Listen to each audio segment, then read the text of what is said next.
Alrighty, welcome back everyone. We just took a quick look at those semifinal games that are going to come up next week. We'll obviously get into a little bit more detail next week, break down some of the big time talking points. I'll give my official picks for those games next week as well. But let's talk about bowl season because a lot of stuff has happened since the last time we talked. We have a number of games to break down, and then we have the last three this upcoming weekend, the next couple of days. So we'll break those down as well. But let's start this thing off, and let's start it off with probably the biggest one of the last couple of days. Alabama does fall to Michigan for the second time in a calendar year. They fell on the first day of the year, they fell on the last day of the year to Michigan, and it was a really, really tough year in between. Frankly, a lot of different things happening around Alabama, and we'll get into a little bit more detail around Kalen DeBoer in the future around there, probably next week, maybe a little bit after that. We'll obviously figure that out in time, but overall, pretty embarrassing from Alabama. They started this game with a turnover on downs, a fumble, an INT, a fumble, and 2 punts. That is terrible. Beyond terrible. They totaled -3 yards during that time. It was very ugly. It was rainy to start this game, but really no excuse for that. Jalen Milroe played really, really bad football. This defensive line for Michigan dominated the Alabama offensive line, and Sharon Moore and this Michigan staff, this Michigan team, deserve all the respect in the world. No Kenneth Grant, no Mason Graham, no Edwards, no Mullings, no Will Johnson, no Colston Loveland, and they somehow got it done. They played incredible defense. They took advantage of the openings when Alabama gave them to them, and they played really, really good football. And frankly, it's probably about as low as you're going to see this Michigan program for quite some time. They've played incredibly, incredibly good football throughout the backstretch of this season, and I think they're a team that with Bryce Underwood at quarterback, it's obviously a little bit of a question mark, but the talent will be very much there, and Sharon Moore seems to have these guys pulling in the right direction. So, going to be awesome to see what they can do over the next little bit. Kalen DeBoer, a lot of questions after year one. There's no doubt about that. They've missed the double-digit wins for the 16th or 17th year in a row is what it would have been. They missed the mark just by a little bit. Go 9-4, and I think there's going to be a lot of questions. I'll do a full segment on this. I don't think it's time to fully panic on Kalen DeBoer. I still think he's an elite head coach. I still think he can have a ton of success around there, but definitely some questions that have popped up throughout this year that Alabama fans were not hoping to answer. And then we had this one. South Carolina falls to Illinois, and a little bit of a coaching interaction, altercation, whatever you want to call it, during this game between Brett Bielema as well as Shane Beamer. I think it was kind of fun. I got to be totally honest with you. As long as no one got hurt, as long as there was no physical contact, I think it was more than fine. It was definitely one of those things that gave this game just a little bit more juice. I don't know what the actual argument was about. Feels like it was about some type of substitution thing. There were a lot of battles happening in this game, but overall, really remarkable game, no doubt about that. And another team that yelled from the rooftops that they belonged in the field that falls short once again. And it's not to say that these bowl games are the end-all be-all of the season, but it is to say, if you're going to yell that loudly, you better go win that bowl game. But overall, remarkable stuff from Illinois. They get their 10th win for the first time in a very long time, I think since 2001, if I'm not mistaken. So remarkable stuff from Brett Bielema this season. Remarkable stuff from Luke Altmaier, who's going to come back for 2025. And this running back room with L.J. McCray, with Aiden McLaughlin are very, very talented, or Mallory, excuse me, very talented players, and definitely a team that continues to head in the right direction. There were incredible stuff from Aaron Henry in this game, the defensive coordinator for Illinois, that really held this offense that looked essentially impossible to stop, under wraps for much of the day. Really remarkable stuff from this Illinois coaching staff, and they continue to build forward. South Carolina, I still continue to think, is going to be a really big player in the SEC next year. I think Lenore Sellers is going to be a special player in the SEC next year. Louisville, Washington. This was an awesome game and had one of the better performances that we've seen in all of bowl season thus far. But let's start with Harrison Bailey. He comes into this game after Tyler Shuck moves on to the NFL draft and plays some really good football. 16 for 25, 164 yards, 3 scores in this one. Weirdly enough, he wasn't the best quarterback on the field. Damon Williams went for 5 scores, over 400 yards in this game, made a Johnny Manziel-esque play, as some people described it on Twitter. So remarkable play from this kid, and definitely a guy that I really loved going into the season. I thought he was going to take over at some point. He did later in the season, and he's shown that he's going to be a really special player. Can make a ton of plays with his legs, and is a little bit more capable of a passer than even I realized. So going to be really fun to watch what this guy can do in 2025, and both these teams really fell a little bit short of expectations in 2024. I mean, you had Louisville coming off that ACC title run. obviously missed the mark just by a little bit this year. Washington, team coming off a national title run, obviously fell a little bit short this year. A lot of different changes around both these teams, but I think they'll both be back in the mix next year. Miller Moss with that running back room around Louisville is going to be special. Washington with Damon Williams and guys like Jonte Cook coming in, I think it's going to be a really, really fun duo to watch next year. And Louisville's a team, especially with the way the ACC has finished off this year, definitely someone to watch in the ACC going into 2025. LSU was able to finish off a very weird, frustrating season with a very nice ending here. They were able to handle business in this one.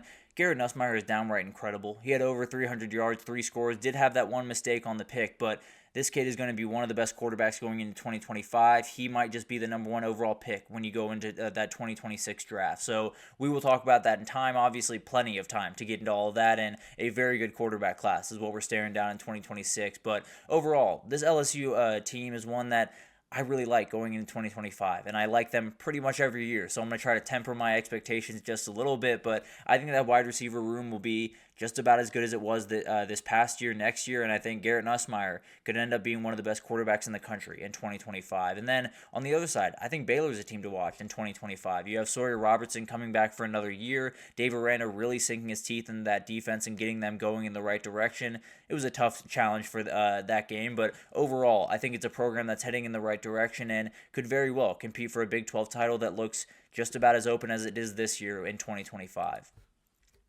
And then we had this one. The SEC saved a little bit of face in this game with Ole Miss just absolutely rolling over Duke. Jackson Dart was remarkable in this one. Ended with over 400 yards, 4 scores.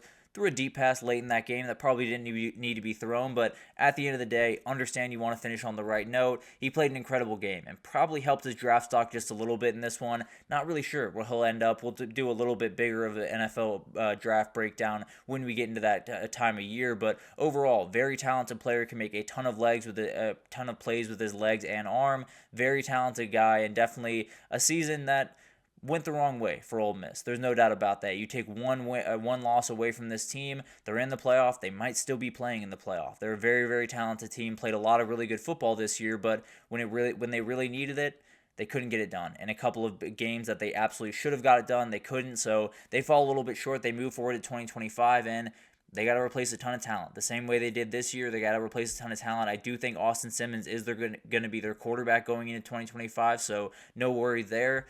Going to need a lot of help pretty much everywhere else. And then for Duke, you got a new quarterback coming in Darian Mensah.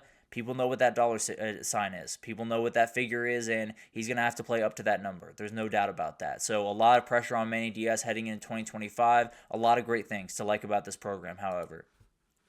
And then we got games going on today and tomorrow that will close out the bowl season. It's been a remarkable bowl season, but North Texas and Texas State will get us started today at 4 p.m., Two teams that I've really enjoyed this year. What G.J. Kinney has done over there in San Marcos for Texas State has been downright awesome to watch, and he's going to stick around there at least for one more year. North Texas, one of the most electric offenses in the country.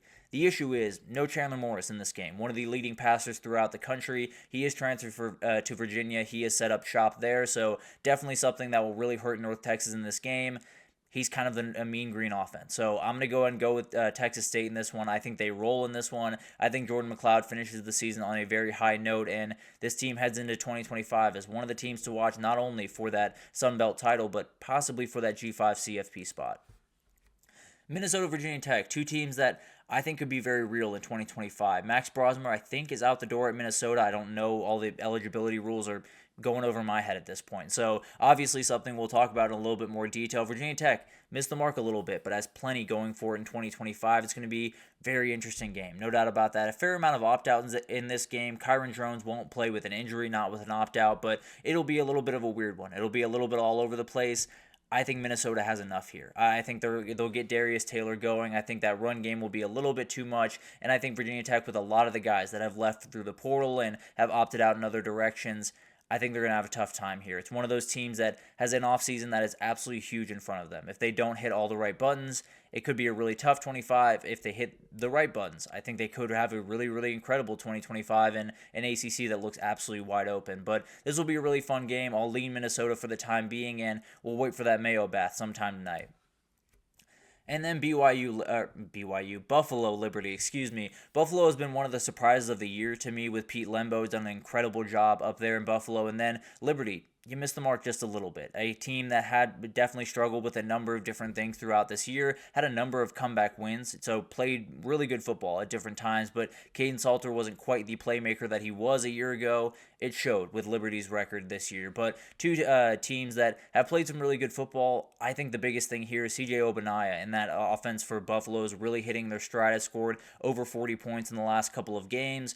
I think it's going to be too much for Liberty. I think especially with Caden Salter all the way over there in Boulder playing for Colorado at this point, I think it's going to be a little bit too much for Liberty. I think Buffalo gets this win. I think they get it relatively comfortably, and I think CJ Obanaya puts a lot of people on notice in this game. That will be the last bowl game of the season. But it was an awesome bowl season. I mean, when you talk about the bowl season, everyone has a million things to say. How they're very meaningless games, how the players shouldn't care about them, how the coaches shouldn't care about them, how it's better to just go into the portal than to play these games. Don't let people tell you these games don't matter. I watch these guys leave everything out there on the field for just about every game that I watched in the bowl season. I've watched coaches go at it during these games. It's going to be awesome. It's been an incredible elite bowl season, and hopefully we can get this thing back on track. Hopefully we can get bowl season getting the respect that it absolutely deserves, but we're definitely heading in the right direction. It was an awesome bowl season. I hope a lot of people really tuned into this one because it was incredible to watch, and I'm sure we'll hopefully at least, will carry over into 2025, and we'll have incredible bowl games going forward in this 12-team playoff. Obviously, a lot of people are worried about that. This season made me feel a lot more confident about that type of stuff, and yeah, I fully understand Caden Salter's decision. And frankly, I thought it was going to come last year. He jumped into the portal, jumped out, so I was a little bit surprised that he was at Liberty this year. But I think it's one of those players that can make a huge difference for Colorado. And then when you talk about Miami and Jaden Mayava, that is a player that has been bounced around a lot. I've heard a lot of different rumors about him. He is still at USC, so I'm not going to speculate too much on that one, but I've heard some different things around Jaden Mayava. Definitely a guy that a lot of people want, and we'll see what happens there. I still think there's a couple of twists and turns in the transfer portal, and we'll talk about that right after this, actually. We'll get into the transfer portal news, some NFL draft news, some coaching carousel news. We'll talk about all of it right after this, so stick with us.